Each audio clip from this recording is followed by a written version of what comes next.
Okay, I saw this video come across my timeline. I just wanted to talk about it for like 5 minutes, maybe max. It's probably gonna be longer because there's another video of Shannon Sharp talking about what this nigga just said. But yeah, anyways, right? NFL player Odell Beckham Jr. talks about the struggle of living on a 5-year, $100 million contract. He says it's nearly impossible to build generational wealth with that money. Now, that makes no sense to me. In the contract itself, it should literally be like the amount you are going to be given is 100 million, i.e., generational wealth. My guy, after taxes, okay, it's just no matter you cannot say anything to me, but after taxes, are you walking away with not a couple million? What are we talking about? So you're still walking away with a shit ton of money. It just, ooh, ooh. Rich people, when they tell me that they're struggling in some way, shape, or form, like financially, I'm like, how are all these stupid niggas getting rich? Eh, He's physically talented, obviously, so that's how he made it. But even then, some of them they get rich somehow. Maybe I just live in my head too much. I think that's genuinely my problem. But anyways, let's listen to how it's hard to stay rich. Here today, as we speak, I'm gonna be straight for the rest of my life. No question, right? Okay. I don't think everybody is in that. And when you've sacrificed your whole life to get here, and you're like, yeah, I played 10 years in the league. And I always explain this to people, like, bro, you give somebody a 5-year, $100 million contract, right? What is it really? It's 5 years for 60. You're getting taxed. Okay. Do the math. That's 12 a year. 5 years for 60. That's he just said it was 12 a year. I mean, I don't know about you guys, but me, 12 milli a year, I think I'd be glad. You know, that you have to spend, use, save, invest, flaunt, like whatever, however. See, and that's the main problem, nigga. You flaunt too much. He said, build, save. What he say? Invest. My, how much money you need to flaunt? Like it don't make sense. It does not make sense. You could save more than half of that shit. Let's just say, okay, you said you after taxes you get 12, nigga. Save 9 of that. Save 9 mil. Do whatever the fuck you want to do with the other three. What are we doing? Man, what are we doing?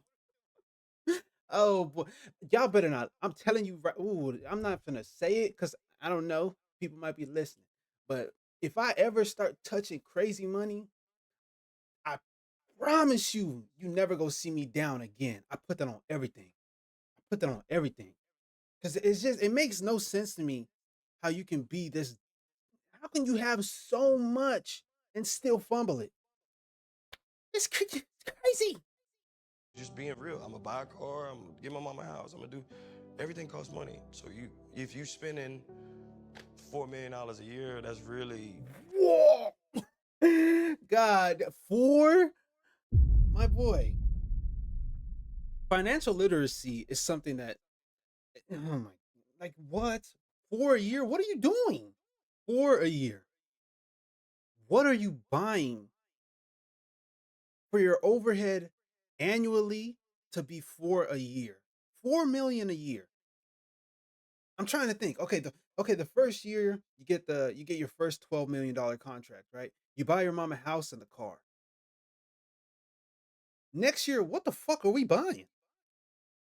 I feel like as the years go on, you should be saving more and more. I don't know how much you have to spend until that that need to spend, that appetite is finally satiated. I just like what?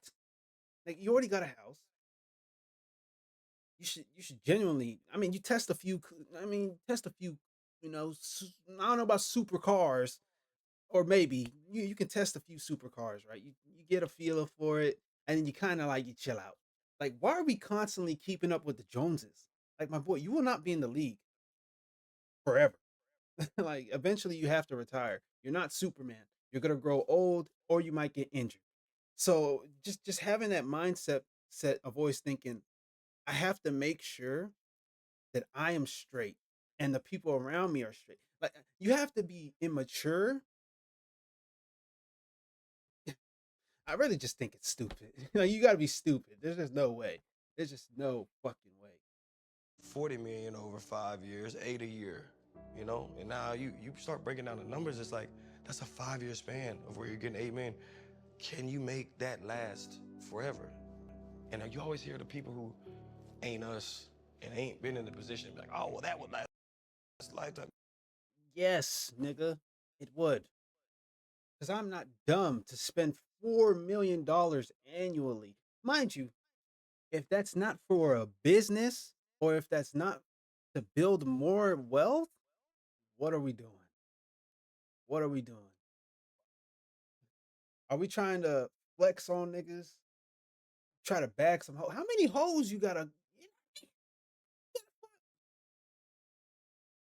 you know what I mean? You don't need to fuck every bitch. Leave the hoes alone. Like, I'm telling you, get a feel for the stuff, sure. If you indulge in it for a little bit, even then, I wouldn't even say indulge in it at all. But if you have the appetite there a little bit, like eventually, like, come on, bro. Like, when is it gonna be enough? Not Ryan Clark's dumbass agreeing with them. Oh my god, this is crazy. Let's see what Shannon Sharp had to say. If you get $60 million liquid and that can't last you a lifetime, you got a problem. Do you really need That's what I was 10 saying. houses? Do you really need 15 cars? Exactly. Do you need to buy everybody in your house, everybody in your family, a mansion that costs $1 million, $2 million? I was saying that in my head in the other video. I'm like, bro, how big are these houses that you're buying your family? And how many fucking cars are you buying? Because this shit makes no sense. And where are you buying the houses at? Even the area depends on the price as well. Like, bro, get them a house in a semi decent place where people ain't getting shot up and shit. You ain't gonna spend that much money. Like, damn, what are we doing? Because here's the thing. Yes. First of all, if you buy somebody in your house, your family a house, a house that costs $1 million to $2 million, Yeah. first of all, they can't afford the upkeep on it. That's a fact. Because if they could, they'd have it already. See, That's- it ain't the payment, it's the upkeep. Right. When ish go wrong. Bro say he's spending $4 million a year. If you spending $4 million a year and it ain't a business related, you out your damn mind. That's what I'm Ain't no saying. way in hell I'm spending $4 million a year. Okay, you buy mom a house. If I were to buy mom a house, I'm damn near gonna probably get her a house that I can go ahead and pay off. So I'm gonna spend $500,000 for mom because I got to get her something that she can clean for herself. Because I can't play for a cleaning service because see, that's another expense, Ocho. You get a big ass house, somebody cut the grass. I don't need. I need somebody who can come with a pushing lawnmower and cut the grass. That's another expense. That's another expense on me, Ocho. Flying private. Now you see why I didn't even think that. There's so many expenses that this dumbass probably has. Odell Beckham. I just could never feel sorry for somebody who gets handed generational wealth and just somehow just, oh, you're poor now. You know what I mean? It's just no way. No way. There's no way. You know what? I bet you nobody really around him really fucks with him. Just think about that. There's just no way. There's just no way you can have somebody that you truly care about and you consider family and see them do some dumb shit like this. There's just no way. They're either using this nigga, they have to be using this nigga. There's just no way. There's just no way. Or everybody in the whole entire family might be dumb. Because this shit don't make no sense. Past 20 years. Ocho, but I don't fly everywhere private. Right. I don't go overseas private. You're talking about anywhere from between 10 and 20,000 an hour. You flying back cross, so that might be a $400,000 trip. God damn. 400,000? My nigga. Look, unless you're like a billionaire or, you know what I mean? What are we doing flying private? Like, I'm just being real. Y'all trying to look like you're bigger than what you actually are. When everything falls apart, who's there to save you? You've been so busy trying to keep everybody else afloat. Who will help you swim? You know what I mean? when you get tired, who's gonna help you swim? That's all I had to say. Another yap. But once again, somehow stupid people get rich, and I'm still broke.